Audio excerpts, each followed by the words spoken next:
মাত্র 10 মিনিটে এসএসসি রসায়নের পর্যায় সারণী চ্যাপ্টারের ইলেকট্রন বিন্যাস ইনশাআল্লাহ এমন সহজভাবে বোঝাবো তুমি চাইলেও বলতে পারবে না, এবং তার সাথে এক্সক্লুসিভ সাজেশন দিয়ে দিব এই টপিক থেকে, যেটা থেকেই ইনশাআল্লাহ এসএসসি তে 100% কমন আসবে। তোমরা যদি এরকম এসএসসি এর কেমিস্ট্রি প্রত্যেকটা টপিকের উপর ভিডিও চাও তাহলে এই ভিডিওটা অবশ্যই শেয়ার করে দাও, ভিডিওর নিচে কমেন্ট করো ইন্টারেস্টেড, এবং ভাইয়ার এই ফেসবুক পেজটা ফলো দিয়ে দাও এবং ইউটিউব চ্যানেলটা সাবস্ক্রাইব করে ফেলো। তাহলে চলো আমরা চলে যাই আমাদের ক্লাসে।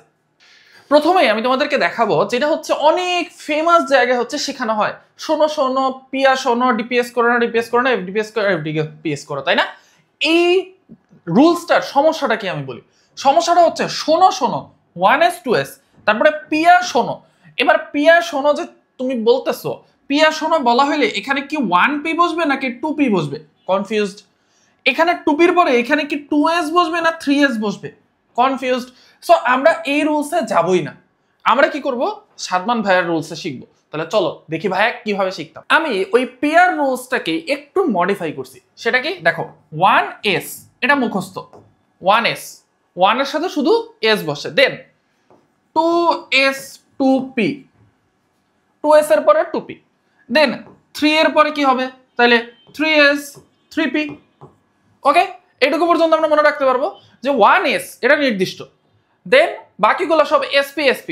1s এর পরে কি 2, তাহলে 2s 2p, তাহলে 2 এর পরে কি 3, তাহলে 3s 3p। এবার আমরা দুইটা সংখ্যা জাস্ট মনে রাখবো, কি কি, একটা 34 আর একটা 45, একটা 34 আর একটা 45, এই দুইটা সংখ্যা মনে রাখবো। এবার কি করব, এখানে লিখবো ডিপিএস, ডিপিএস ওই যে ডিপিএস করো না, ডিপিএস করো না, দেন এফডিপিএস, এফডিপিএস। ওকে, ডিপিএস করো না, ডিপিএস করো না, এফডিপিএস করো, এফডিপিএস করো। এবার কি করব, এবার কাজটা খুবই সিম্পল। দেখো আমরা এখানে 34 এর 45 লিখছি না, তাহলে এখানে কয়টা লাইন আছে, 1 2 3 4 4টা লাইন, এখানে কয়টা সংখ্যা আছে, 4টা সংখ্যা, তাহলে প্রথম লাইন প্রথম সংখ্যা হতো 3। এবার 3 এর পরে যা আছে সব লিখতে থাকবো। 3 এর পরে কি আছে 4, তাহলে এখানে লিখবো 4, 4 এর পরে কি আছে 5, এখানে লিখবো 5, প্রথম লাইন শেষ। এবার আসো দ্বিতীয় লাইন, দ্বিতীয় লাইন মানে দ্বিতীয় সংখ্যা, তাহলে কোনটা দিয়ে শুরু করবো 4। এবার যা পরে আছে সব লিখতে থাকবো, তাহলে 4 এর পরে কি আছে 5, 5 এর পরে কি আছে 6। ওকে, শেষ। এবার তৃতীয় সংখ্যা এবং তৃতীয় লাইন, তাহলে কি আছে এখানে আবার 4, তাহলে 4 5 6 7। এবার 4 এর পরে কি আছে 5, 5 লাস্ট লাইনে, তাহলে 5 6 7 8। এবার এইখানে একটা কিছু ফাঁকা মনে হচ্ছে, তাই না? এইখানে আমরা জাস্ট মনে রাখবো এখানে একটা স্পেশাল সংখ্যা আছে যেটা 4s। এটা 4s উপশক্তি স্তর। এখন শক্তি স্তর, উপশক্তি স্তর, অরবিটাল, এই জিনিসগুলো নিয়ে তোমাদের আমি আরেকটা ক্লাস নেব, বাট এখানে আমি জাস্ট ইলেকট্রন বিন্যাসটা শেখানো মানে শিখাটা শিখাইলাম। Okay fine. এবার আমরা তো ইলেকট্রন বিন্যাস শিখে ফেললাম, তাহলে এখন আমরা এটাকে যদি সিরিয়ালে লিখি তাহলে কি এরকম করে আসবে, তাহলে সিরিয়ালে লিখলে এরকম আসবে 1s, তারপরে কি আসে 2s, তারপরে আসে 2p, তারপরে আসে কি 3s, তারপরে আসে 3p, তারপরে আসে 4s, 4s এর পরে এই যে এইভাবে যাচ্ছি আমরা, এই যেভাবে আমরা মানে লিখছি আর কি যেই সিরিয়ালে। দেন 4s এর পরে আসে 3d, তারপরে আসে 4p, তারপরে আসে 5s, তারপরে আসে তোমার 4d, তারপরে আসে 5p, তারপরে আসে 6s। সো এইভাবে আমরা লিখে যাইতে পারবো, ঠিক আছে? এবার তোমাকে উপশক্তি স্তরের শক্তি নির্ধারণ করতে দিবে। তোমার শক্তির সূত্রটা সবসময় মনে রাখবা, শক্তির সূত্রটা n প্লাস l, এবং l এর মানটা নির্দিষ্ট, n এর মানটাও নির্দিষ্ট। n এর মান কোনটা? n এর মান যে 1 2 3 4 এগুলো আছে না, এগুলো n এর মান।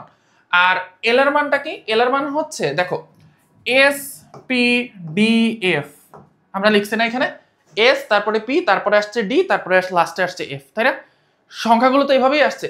তাহলে s এর মান 0 ধরা হয়, এটা ধরে নেওয়া হয়, এটার কোনো ব্যাখ্যা নেই।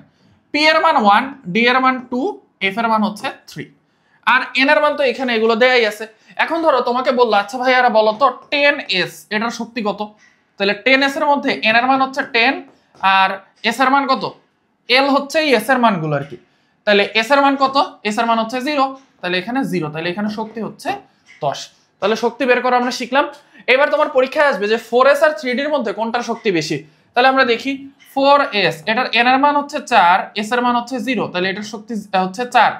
আর 3d, এটার মধ্যে হচ্ছে n এর মান 3 আর d এর জন্য d এর মান হচ্ছে কত 2, তাহলে এটার মান হচ্ছে 5, তাহলে 3d এর শক্তি হচ্ছে বেশি। এইবার দুইটা ব্যতিক্রমী ইলেকট্রন বিন্যাস খুবই খুবই আসবে। আমরা একটা নরমাল ইলেকট্রন বিন্যাস করব, তারপরে ব্যতিক্রমী ইলেকট্রন বিন্যাস করব। ধরো তোমাকে বলা হলো সোডিয়াম 11, এটার ইলেকট্রন বিন্যাসটা হচ্ছে করার জন্য। তাহলে সোডিয়াম 11 এটার ইলেকট্রন বিন্যাস তুমি কেমনে করবা? তুমি হচ্ছে এই যে এখানে থেকে সিরিয়ালি তো জানোই, এটা তো জানোই। তুমি যদি না জানো তাহলে এখানে বাম পাশে কি করবা, লিখবা যে 1s 2s 2p 3s 3p, এরপরে হচ্ছে এখানে dps dps fdps fdps। এখানে একটা ট্রিক্স বলি তোমাকে, 99% ক্ষেত্রে তোমাকে এই লাইনের পরে আর আসতে হবে না, শুধু এই ডিপিএস এর পরে আর আসতে হবে না, ঠিক আছে? আচ্ছা, এবার সংখ্যা দুটো কি ছিল, 34 আর 45, 34 আর 45, রাইট? এবার দেখো এখানে কি বসবে, 3 থেকে স্টার্ট হবে প্রথম লাইনটা, তাহলে এখানে 3 4 5, আর এখানে কি বসবে 4s। ওকে, তাহলে এখান থেকে আমরা সিরিয়ালি বসাই। তাহলে এটা হচ্ছে 1s, তারপরে 2s, তারপরে 2p, তারপরে 3s, তারপরে 3p, তারপরে 4s, তারপরে হচ্ছে 3d, রাইট? এটুকু পর্যন্ত আমরা লিখলাম। আমরা এইটুকু পর্যন্ত, এই লাইন পর্যন্ত লিখে আমরা থেমে যাব। দেন আমরা এখানে বসাইতে থাকি, 11টা ইলেকট্রন বসাইতে হবে। তাহলে s এর মধ্যে বসে হচ্ছে 2টা ইলেকট্রন, এটা বলে দেই একটু। s এর মধ্যে বসে হচ্ছে হাইয়েস্ট 2টা ইলেকট্রন, p এর মধ্যে বসে হাইয়েস্ট 6টা ইলেকট্রন, d এর মধ্যে বসে হচ্ছে হাইয়েস্ট 10টা ইলেকট্রন, f এর মধ্যে বসে হচ্ছে হাইয়েস্ট 14টা ইলেকট্রন। এটা মুখস্থ, ঠিক আছে? এবং সিরিয়ালি তোমাকে ফিল আপ করে যেতে হবে সবগুলো। তাহলে প্রথমে আমি এখানে 2টা ইলেকট্রন বসাই দিলাম 2, দেন এখানে 2টা ইলেকট্রন বসাই দিলাম, দেন এখানে 6টা ইলেকট্রন। মানে এইটা হচ্ছে s হচ্ছে অরবিটালটার অ্যাকচুয়াল পরিচয়, আর 2 হচ্ছে জাস্ট এটা নাম্বার, যে 2 নম্বর শক্তি স্তরে আছে। সো এই s সে 2 এর সাথে থাকুক আর 5 এর সাথে থাকুক, তার মধ্যে 2টাই বসবে, ঠিক আছে? 2s হোক আর 5s হোক, তার মধ্যে 2টাই বসবে ইলেকট্রন। তাহলে এখানে কয়টা ইলেকট্রন হয়, 2 4 6, তার মানে মোট 10টা ইলেকট্রন, আর এখানে তাহলে একটা ইলেকট্রন। এই হচ্ছে আমাদের ইলেকট্রন বিন্যাস হয়ে গেল। এবং আমরা কি করব, এটা হচ্ছে মুছে ফেলবো। ওকে, তাহলে এটা দিয়ে আমরা সোডিয়ামের খুব ইজিলি হচ্ছে ইলেকট্রন বিন্যাস করে ফেলতে পারলাম। এখন আমাদের আরেকটা হচ্ছে ইলেকট্রন বিন্যাস দিবে, আমাদের স্পেশাল 2টা ইলেকট্রন বিন্যাস, একটা হচ্ছে ক্রোমিয়াম এবং আরেকটা হচ্ছে কপার। ওকে, সো ক্রোমিয়াম কত 24 আর কপার কত 29, এই দুইটা খুব খুব আসে। এবং আরো 2টা আসে হচ্ছে স্ক্যান্ডিয়াম এবং জিঙ্ক, ঠিক আছে? এই দুইটাও হচ্ছে আসে, স্ক্যান্ডিয়াম 21 এবং জিঙ্ক হচ্ছে 30, এই দুইটা আসে। তাহলে ক্রোমিয়ামটা আমরা দেখি, এটা ব্যতিক্রম ধর্মী একটা ইলেকট্রন বিন্যাস। কেন? অর্ধপূর্ণ হচ্ছে অরবিটাল পূর্ণ অরবিটালের তুলনায় কম স্থিতিশীল। জিনিসটা বোঝো নাই, দেখাচ্ছি, দেখো। তাহলে আমরা এখানে ক্রোমিয়াম যেহেতু 24টা ইলেকট্রন বসাই, আমরা এখানে বসাই 1s 2s 2p 3s 3p। এবার আমরা তো অলরেডি বুঝে গেছি এখানে 4s বসবে। এবার এখানে dps আর আমরা লিখবো না, তাহলে কি আছে 3 4 34 আর 45, তাই না? তাহলে এখানে 3 দিয়ে স্টার্ট করবো আমরা, তাহলে 3 4 5। এবার এখানে দেখে দেখে বসাই দিই, তাহলে 1s, তারপর 2s, তারপর 2p, তারপর 3s 3p, তারপরে হচ্ছে 4s, তারপরে 3d, দেন হচ্ছে কি আছে 4p 5s। এত দূর পর্যন্ত যাওয়া লাগে না, তোমাদের 3d পর্যন্ত লিখলেই এনাফ, এর বেশি তোমাদের আসে না। দেন আমরা কি করব, ইলেকট্রন বসাইতে থাকবো। তাহলে 24টা ইলেকট্রন বসাইতে হবে। তাহলে এখানে 2 2 4, 6 হচ্ছে 10, এখানে হচ্ছে 12, এখানে হচ্ছে 18, এখানে হচ্ছে 20, 20 এর পরে এখানে হচ্ছে 10, তাহলে কত হয় না, বেশি হয়ে যায়। তাহলে এখানে বসাই 4, ওকে, এখানে বসাই হচ্ছে 4। তাহলে এখানে যদি আমি 4টা ইলেকট্রন বসাই, খেয়াল করে দেখো আমার কিন্তু 24টা ইলেকট্রন এখানে হয়ে গেছে। বাট এই জায়গাতে এই যে আমি এইখানে যে ইলেকট্রন বিন্যাসটা করছি, এই ইলেকট্রন বিন্যাসটা ঠিক হয় নাই।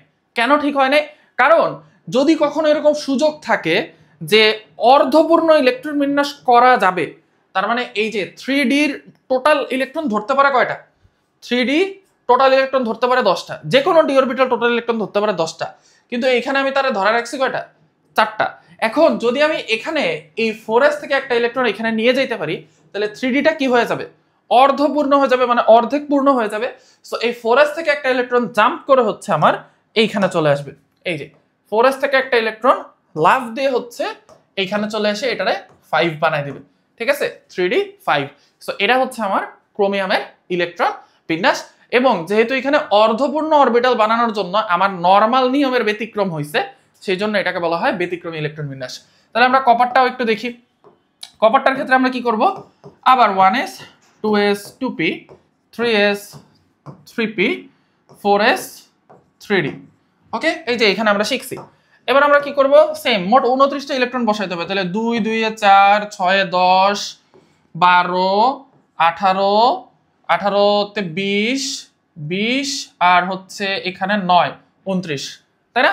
তাহলে এখানে আবার সেম কাহিনী দেখা যাচ্ছে 4s2 আর 3d 9। এইবার ডি অরবিটালকে যদি আমি পূর্ণ করতে পারি তাহলে সেটা আরো বেশি স্থিতিশীল হয়, মানে ওই ইলেকট্রনটা বেশি স্থায়ী হয়। এই জন্য আমরা কি করতে পারবো না, এখানে হচ্ছে 9টা রাখতে পারবো না। আমাদের 4s থেকে ইলেকট্রন একটা লাফ দিয়ে কোথায় চলে যাবে, 4s থেকে একটা ইলেকট্রন লাফ দিয়ে হচ্ছে 3d তে চলে যাবে, 3d 10 হয়ে যাবে। এখন এটা হচ্ছে আমাদের দুইটা ব্যতিক্রমী ইলেকট্রন বিন্যাস, এটা খুবই আসে। এখন তোমাদের একটা কোশ্চেন আসবে যে ভাইয়া আমরা এভাবে যদি ইলেকট্রন বিন্যাস রেখে দেই তাহলে কি নাম্বার দিবে? উত্তর হচ্ছে এটা টিচারের মুডের উপর ডিপেন্ড করে। সো তোমরা কি করবা, এই লাইনটা লেখার পরে আবার সুন্দর করে সিরিয়ালি বসাই দিবা। 3s এর পরে 3p, 3p এর পরে 3d, তারপরে হচ্ছে 4s, এভাবে সুন্দর করে হচ্ছে বসাই দিবা। এখানে 1s 2s 2p, তারপরে হচ্ছে 3s 3p 3d, তারপরে 4s। বাট প্রথম যখন ইলেকট্রন বিন্যাস তুমি পরীক্ষার হলে করবা তখন তুমি এভাবে হচ্ছে ইলেকট্রন বিন্যাস করবা। সো আই গেস এই ক্লাসের পরে তোমার আর ইলেকট্রন বিন্যাস নিয়ে কোনোই হচ্ছে ইনশাআল্লাহ ইস্যু থাকবে না। এবার চলে আসো আমরা স্ক্যান্ডিয়ামেরটা করি খুব সুন্দর করে মজা করে আনন্দের সাথে। তাহলে 2s 2p 3s 3p 4s 3d 3d পর্যন্তই করি, ঠিক আছে? কারণ 30 পর্যন্ত তোমাদের 1 থেকে 30 পর্যন্ত মৌলের সংখ্যা মুখস্থ রাখতে হয়, 30 পর্যন্ত অ্যাকচুয়ালি এই কয়টাই আছে। সো আমরা 21টা ইলেকট্রন বসাইতে হবে। তাহলে চলো আমরা বসাই। 2 2 এ 4 6 এ 10 12 18 18 20 20 এর পরে হচ্ছে এখানে একটা। তাহলে এটা হচ্ছে আমার স্ক্যান্ডিয়ামের ইলেকট্রন বিন্যাস। দেন আসি হচ্ছে আমার জিঙ্ক। জিঙ্ক এখানে কেন হচ্ছে 4s থেকে ইলেকট্রন 3d তে গেল না, কারণ এখানে একটা ইলেকট্রন গেলে হবে 3d 2, সেটা তো অর্ধেক পূর্ণ না পূর্ণ না, এই জন্য এখানে যায়নি। এবার আসো জিঙ্ক। জিঙ্কের কি হবে, 1s2 2s2 2p6 3s2 3p, এটা 6 6 3p6 4s2 3d 10, ঠিক আছে? এটা হচ্ছে জিঙ্কের ইলেকট্রন বিন্যাস। তোমাদের এই 4টা ইলেকট্রন বিন্যাসে আসে ইনশাআল্লাহ ভাই, এখানে দেখাই দিলাম। সো তোমরা যদি এরকম আরো ভিডিও চাও ইলেকট্রন বিন্যাসের মতো প্রত্যেকটা টপিক একদম পানি করে ভাইয়া বুঝাই দিব, তাহলে হচ্ছে কমেন্ট বক্সে ইন্টারেস্টেড লেখো এবং এই ভিডিওটা অবশ্যই শেয়ার করে দাও।